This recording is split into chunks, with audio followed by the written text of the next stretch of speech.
केंद्रीय गृह मंत्री अमित शाह जम्मू पहुंच चुके हैं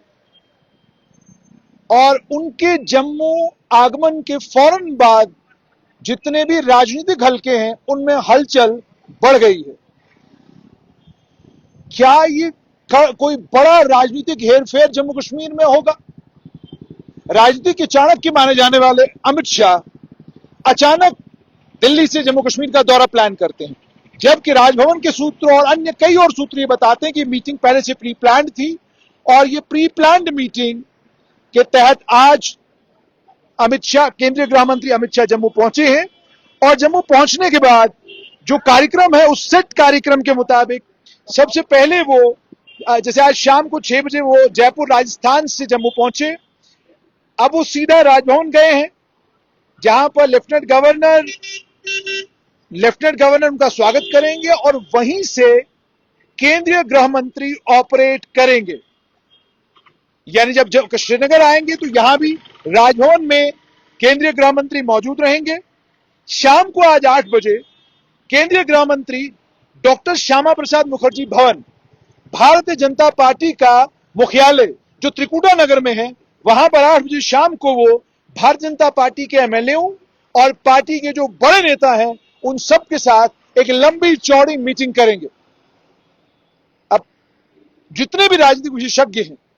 वो ये कह रहे हैं कि जम्मू पहुंचते ही 8 बजे शाम को भारतीय जनता पार्टी के एमएलएज,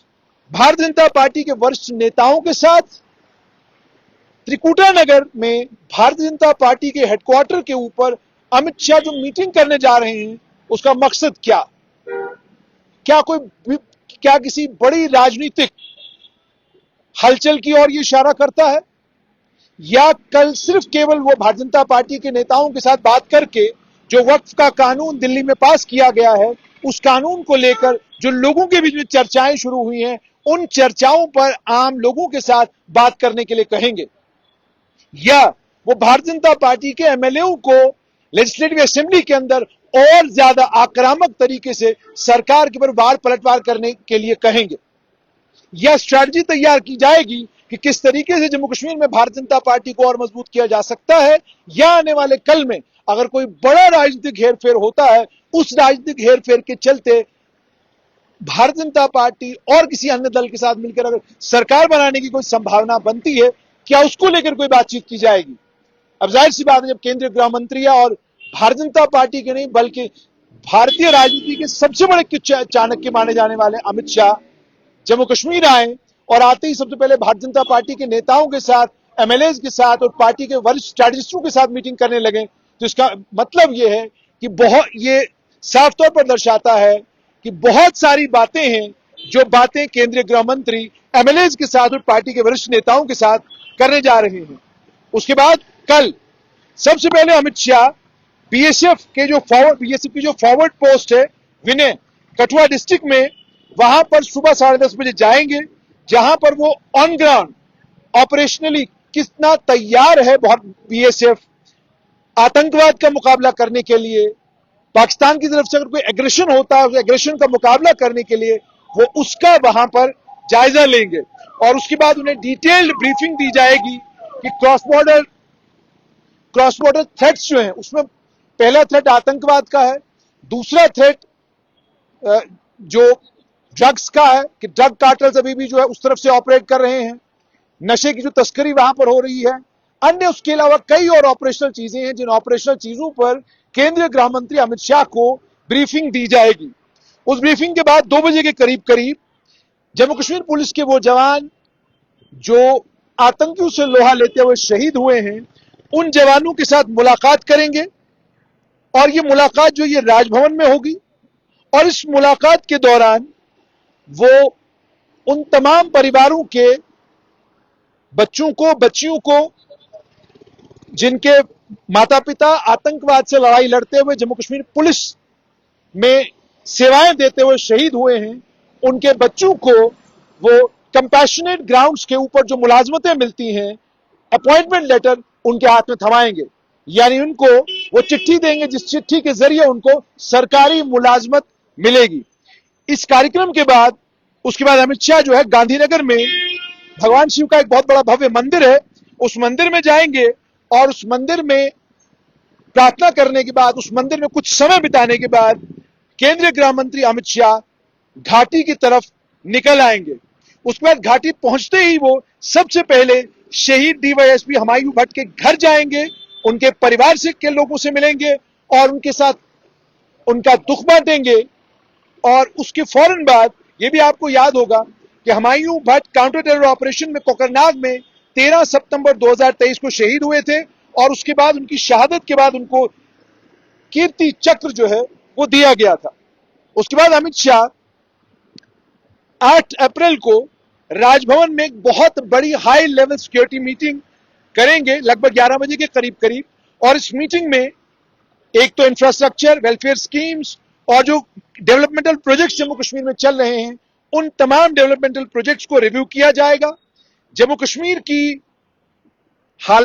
के हालात पर बातचीत होगी और संभावना यह भी है कि इस मीटिंग के दौरान जम्मू कश्मीर के मुख्यमंत्री उमर अब्दुल्ला भी रहेंगे। हालांकि आधिकारिक तौर पर अभी तक किसी ने भी इसकी पुष्टि नहीं की है कि मुख्यमंत्री उमर अब्दुल्ला 8 तारीख को श्रीनगर में होने वाली हाई लेवल सिक्योरिटी मीट के दौरान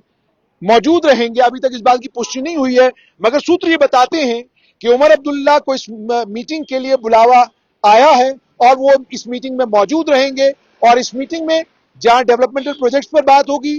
जहां पर की अलग अलग सेक्टर्स में कहां कितना काम सरकार कर रही है उस पर बात होगी, वहीं पर आतंकवाद की चुनौती को लेकर बात होगी, वहीं पर सरकार को और लेफ्टिनेंट गवर्नर के दफ्तर को कितना कोऑर्डिनेट करके काम करना चाहिए उस पर भी संभवतः बात हो सकती है। उसके बाद एक और मीटिंग लगभग 1 बजे के करीब करीब है। इस मीटिंग में जो सुरक्षा व्यवस्था जम्मू कश्मीर की है उस पर बातचीत होगी। और जैसे मैंने आपको कहा कि जो पहली मीटिंग है उस मीटिंग में डेवलपमेंट पर, उस मीटिंग में प्रोजेक्ट्स पर, उस मीटिंग में जो कुछ जम्मू कश्मीर में डेवलपमेंट के लिहाज से हो रहा है उन तमाम मुद्दों के ऊपर बात होगी। लेकिन उसके बाद जब सिक्योरिटी रिव्यू मीटिंग होगी, सूत्र ये बता रहे हैं उसमें उमर अब्दुल्ला मौजूद नहीं रहेंगे और उसके बाद उसमें लेफ्टिनेंट गवर्नर मौजूद रहेंगे और उस मीटिंग में समीक्षा की जाएगी पूरी सुरक्षा व्यवस्था की और इनपुट लिया जाएगा सिक्योरिटी एजेंसीज से कि जम्मू कश्मीर के हालात कैसे हैं, किस हद तक आतंकवाद से लड़ाई लड़ने में किस हद तक सिक्योरिटी एजेंसीज कामयाब हुई हैं, चैलेंजेस क्या हैं, उन चैलेंजेस को एड्रेस करने के लिए सुरक्षा एजेंसियां, जांच एजेंसियां क्या कुछ कर रही हैं। इस मीटिंग में union home secretary Govind Mohan, उसके अलावा गृह मंत्रालय के वरिष्ठ जितने भी ऑफिसर्स हैं वो सब, इंटेलिजेंस चीफ्स और पैरामिलिट्री फोर्सेस के जितने भी हेड्स हैं वो रहेंगे और जम्मू कश्मीर के डीजीपी नलिन प्रभात भी इसमें मौजूद रहेंगे। और उसके बाद ये भी मैं आपको बताऊं कि ये जो मीटिंग होगी, इस मीटिंग में जहां घाटी के हालात पर चर्चा तो होगी ही होगी, वहीं पर जम्मू संभाग में डोडा, रामबन, किश्तवाड़, रियासी, राजौरी, पुंछ, उधमपुर, कठुआ में जो आतंकी गतिविधियां पिछले दिनों हुई हैं, उन आतंकी गतिविधियों पर जांच एजेंसियों से रिपोर्ट ली जाएगी, पुलिस से रिपोर्ट ली जाएगी और जितनी भी एजेंसी, सारे काउंटर टेरर ऑपरेशंस में जितनी भी एजेंसी इन्वॉल्व हैं, उन तमाम से इनपुट लिया जाएगा, फीडबैक लिया जाएगा कि क्या कुछ किया जा रहा है इस नई चैलेंज को कंटेन करने के लिए, इस नई चैलेंज को हराने के लिए, डिफीट करने के लिए। और उसके बाद एक ब्लूप्रिंट भी तैयार किया जाएगा जिस ब्लूप्रिंट का मकसद होगा कि किस तरीके से जम्मू कश्मीर में आतंकवाद से लड़ाई लड़ी जा सकती है और ये जो नए रास्ते आतंकवादियों ने बना लिए हैं, इन रास्तों को प्लग कैसे किया जा सकता है, इन रास्तों को बंद कैसे किया जा सकता है और कौन सी स्ट्रेटजी अपनाई जानी चाहिए जम्मू संभाग में कि आतंकवादियों को भी निपटाया जा सके और आम जनमानस के अंदर जो भय और खौफ का माहौल पैदा करने की कोशिश आतंकवादी कर रहे हैं वो उसमें कामयाब न हो। उसके बाद केंद्रीय गृह मंत्री अमित शाह दिल्ली की ओर 8 तारीख को शाम के वक्त में रवाना हो जाएंगे। यह खास बात यह है कि मुख्यमंत्री उमर अब्दुल्ला की और केंद्रीय गृह मंत्री अमित शाह के बीच में 1-on-1 कोई मीटिंग होगी उसकी सूचना अभी तक नहीं मिली है। 48 अफसरों को ट्रांसफर करने के बाद, एक लंबी चौड़ी एमएलए की मीटिंग लेने के बाद, मंत्रियों की मीटिंग लेने के बाद, अलायंस पार्टनर्स की मीटिंग लेने के बाद लग ये रहा था कि शायद इतना प्रेशर जम्मू कश्मीर की सरकार ने बिल्ड किया होगा कि केंद्रीय गृह मंत्री जब इस इस 3 दिन के दौरे के लिए जम्मू कश्मीर आएंगे तो इस 3 दिन के दौरे में वो एक दिन जम्मू कश्मीर के मुख्यमंत्री के साथ भी मुलाकात करेंगे। लेकिन फिलहाल साफ तौर पर यह लग रहा है कि केंद्रीय गृह मंत्री और मुख्यमंत्री उमर अब्दुल्ला के बीच में वन ऑन वन कोई मीटिंग होने नहीं जा रही है। और एक और बड़ा इंपॉर्टेंट यह है कि केंद्रीय गृह मंत्री अमित शाह जम्मू कश्मीर में उस समय आ रहे हैं जब जम्मू कश्मीर में एक चुनी हुई लोकतांत्रिक सरकार है। इस चुनी हुई लोकतांत्रिक सरकार के होते हुए अगर केंद्रीय गृह मंत्री राजभवन को अपना निवास स्थान बनाते हैं, राजभवन को अपना ऑफिशियल रेजिडेंस समझ लीजिए 3 दिन के लिए बनाते हैं, जहां से वो ऑपरेट करेंगे, जहां से वो सभी लोगों से मिलेंगे, जहां से वो सुरक्षा एजेंसियों के साथ, जांच एजेंसियों के साथ, इंटेलिजेंस चीफ्स के साथ बातचीत करेंगे, जहां पर वो एक डेवलपमेंट से जुड़े हुए मुद्दों पर, की प्रोजेक्ट्स के ऊपर और बाकी जितनी भी चीजें जम्मू कश्मीर में हैं, जिस जगह पर वो ये मीटिंग लेंगे, वो साफ तौर पर ये कन्वे करता है कि केंद्रीय गृह मंत्री अमित शाह संकेत देने की कोशिश कर रहे हैं कि जम्मू कश्मीर केंद्र शासित प्रदेश है और इस केंद्र शासित प्रदेश में लेफ्टिनेंट गवर्नर की ताकतें जम्मू कश्मीर के मुख्यमंत्री से ज्यादा है और जो कुछ यहां पर लेफ्टिनेंट गवर्नर मनोज सिन्हा कर रहे हैं वो ठीक जम्मू कश्मीर पुनर्गठन कानून के तहत जो ताकतें उनको मिली हैं उन ताकतों के ऐन मुताबिक कर रहे हैं। ऐसा लगता है, ऐसा संदेश देने की कोशिश कर रहे हैं। लेकिन यह राजनीति है, इस राजनीति में कुछ नहीं कहा जा सकता। और जहां केंद्रीय गृह मंत्री अमित शाह को भारत की राजनीति का आजादी के बाद का सबसे बड़ा राजनीतिक चाणक्य कहा जा रहा है, वहां पर उनके जम्मू कश्मीर पहुंचने के बाद उनके शेड्यूल में संभवतः तब्दीलियां होंगी या नहीं होंगी, यह तो आने वाला वक्त ही बताएगा। और अगर कहीं कोई सरप्राइज हुआ कि उन्होंने मुख्यमंत्री को समय दिया और मुख्यमंत्री के साथ अलग एक मीटिंग की या अलग वार्ता की, तो वो एक बहुत बड़ा राजनीतिक और बहुत बड़ा एक ऑफिशियल संदेश जो है राजभवन को होगा। लेकिन अगर ये मीटिंग नहीं होती है, अगर ये मुलाकात नहीं होती है और केवल एक सार्वजनिक मुलाकात उमर अब्दुल्ला के साथ, जब तमाम ऑफिसर्स मौजूद होंगे, जब प्रोजेक्ट्स के ऊपर, जम्मू कश्मीर की तामीर और तरक्की के ऊपर, जम्मू कश्मीर के आने वाले